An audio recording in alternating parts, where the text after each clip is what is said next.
175 лет назад родился основоположник коми-литературы Иван Куратов. Его называют коми-Пушкиным. Сегодня в Сыктывкаре рядом с памятником Ивану Алексеевичу собрались поклонники его творчества. Мероприятие назвали «Литературно-мемориальный митинг». Поэты, писатели, журналисты зачитывали стихи. Елена Кононова вдохновилась событием.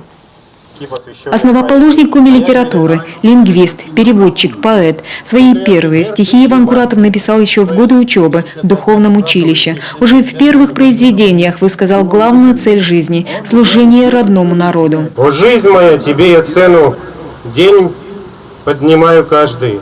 Что спорить, будешь неизменно, а я уйду однажды». Эти стихи о смысле жизни Иван Куратов написал в Средней Азии. Еще в 1866 году его направили в Алма-Ату как военного чиновника. На родину коми-поэт больше уже не вернулся. Умер там от туберкулеза. Сегодня в этом городе есть улица, названная в его честь. Мы были в Алма-Ате, там есть улица Куратова. Вот. И там есть гимназия имени Пушкина. Они провели эксперимент. Кто знает, на улице, это небольшая такая улица, она на окраине города там. Кто знает из жителей, кто такой Куратов? Вот. У них 4 человека из 20 рассказали, кто такой Куратов. Но мы сказали, это большая цифра.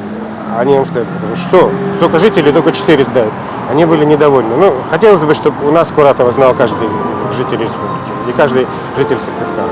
Мы тоже прошлись по театральной площади, где стоит памятник Ивану Куратову, и получили неожиданные ответы. Коми-писатель, написал много, чисто вот для коми-народа.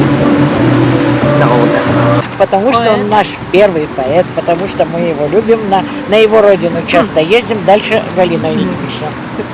Все ты уже сказала. Прекрасный литератор. Потому что он был. Прозаик, очень интересный человек. Воитель, наверное, солдат, военный. Иван Куратов. К сожалению, я человек здесь не местный. Народный этот. Вот, больше на 100 метров пройти. Народный персонаж сказок. Вот поэтому писатели коми каждый год в этот день приходят сюда к памятнику Куратову и читают его стихи, чтобы люди знали и помнили, с кого началась коми-поэзия. И с каждым разом литературный митинг собирает все больше прохожих. Елена Кононова, Дмитрий Ведерников, телеканал Юрган.